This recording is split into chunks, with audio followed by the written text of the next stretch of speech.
This is Grant Baldwin and Jen Restemeyer. These are two incredible folks, just like me and you, that came up with an incredible project and made a kick-ass movie.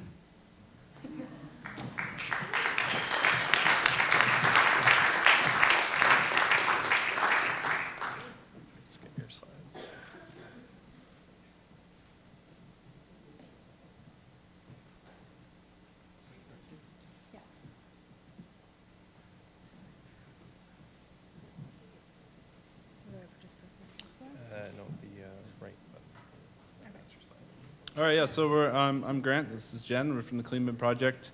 I don't want to start off with heavy stuff, but we are. I don't know if you guys are familiar with the artist Chris Jordan, but this is an image of 2 million plastic beverage containers, and this is 5 minutes of the consumption of those bottles just in the US. And if you go in close, you can see the detail there. So there's a lot of stuff that we're consuming, and a lot of it ends up in the ocean, as we've heard before. And this is a pretty heavy image. And this is an albatross from Midway Island that is full of plastic, and it was fed to the albatross by its parents. The parents fly out over the Pacific and into the Pacific Gyre, and they go to pick up like shrimp and things, and they pick up plastic water bottle lids and spoons, and they feed it to the chicks, and eventually they die. Super heavy image, and this is the crux of our film, and this is what people always talk about when they talk about our movie. And it's very heavy, and we've probably seen our movie like 200 times, and it comes on, and we still get choked up, but I've just recently started to feel better about this image because I know how easy it is not to contribute to this bird's diet now.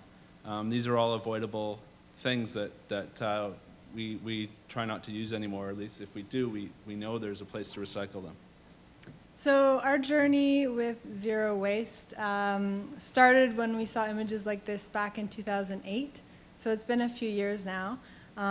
We saw images like this and we're like, what can we do to make a difference? Like, these problems seem so big.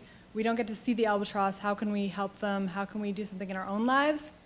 And we were so overwhelmed with environmental issues that we decided we were just going to pick one thing, and the one thing was garbage. So we decided that we were going to have a competition to see who could produce the least amount of garbage in a year.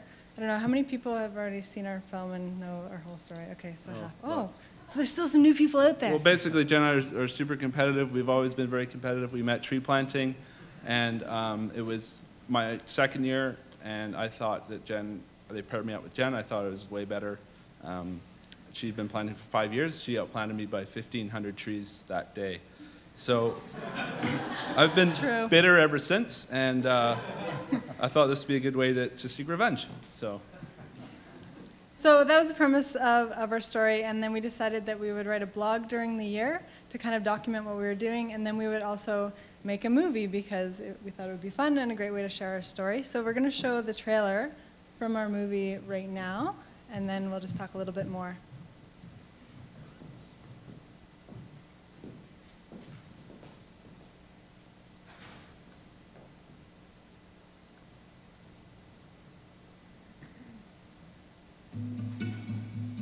We look at the issue of disposal of Vancouver's garbage, an issue that's coming into sharp focus with the pending closure of the landfill next year.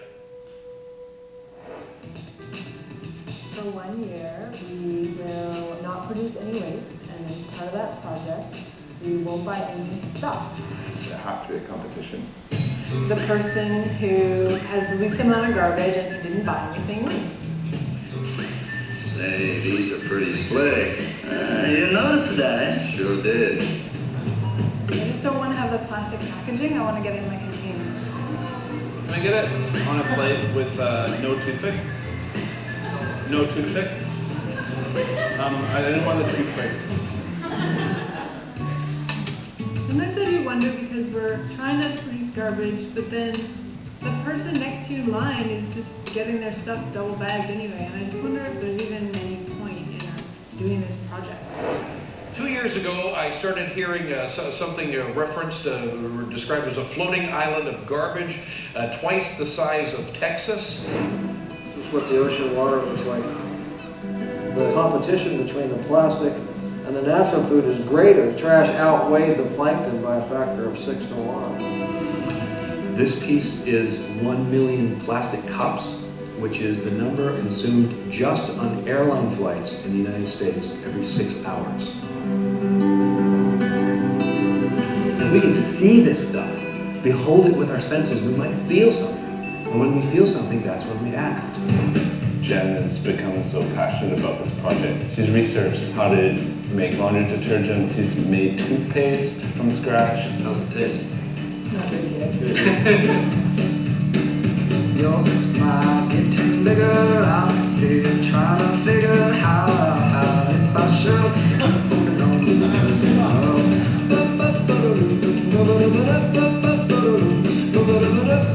The number one thing is do one more thing. Let's do one more thing that isn't sustainable and change it to sustainable. And then just don't stop. The environment will win, and hopefully I will win.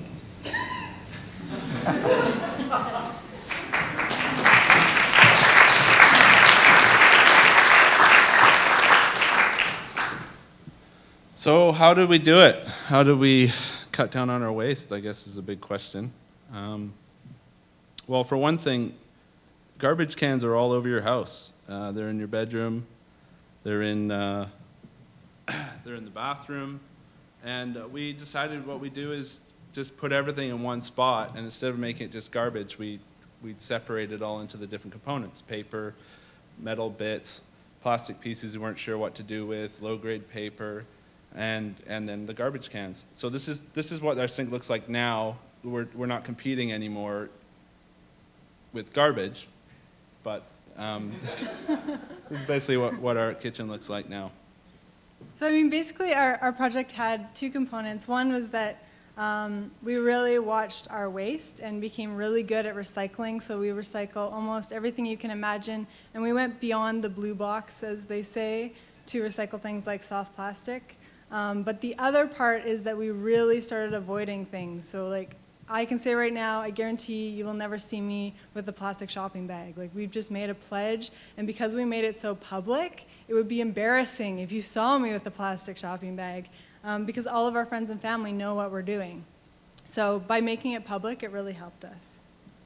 Another thing that helped us during the year is that we started making things from scratch. So it mentioned in the trailer that I ran out of toothpaste and I was making it from scratch. I actually do that.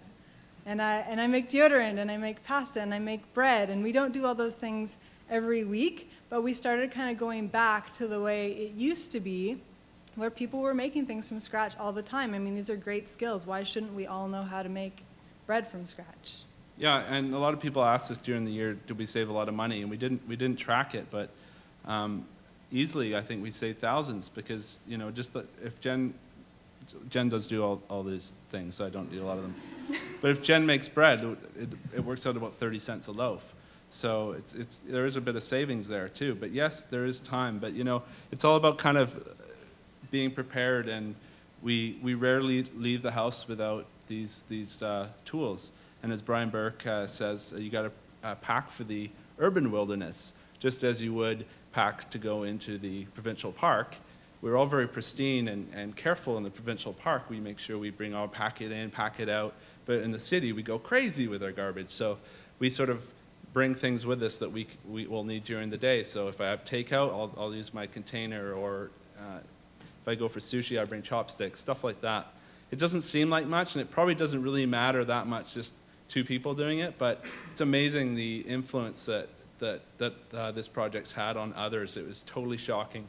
We thought it'd just be a fun movie, and it's taken us to festivals all over the place. So it's been pretty shocking. We're actually in Vail for a festival award, and they put us up on the red carpet with all these celebrities, and like the guy from Sopranos was beside me, and he's like shaking my hand, and he was just talking to this other guy, Josh Lucas, about working with Clint Eastwood, and he turns to us, he's like, hey, how's it going? Yeah, what are you here for? I'm like, we made a movie about garbage in our basement.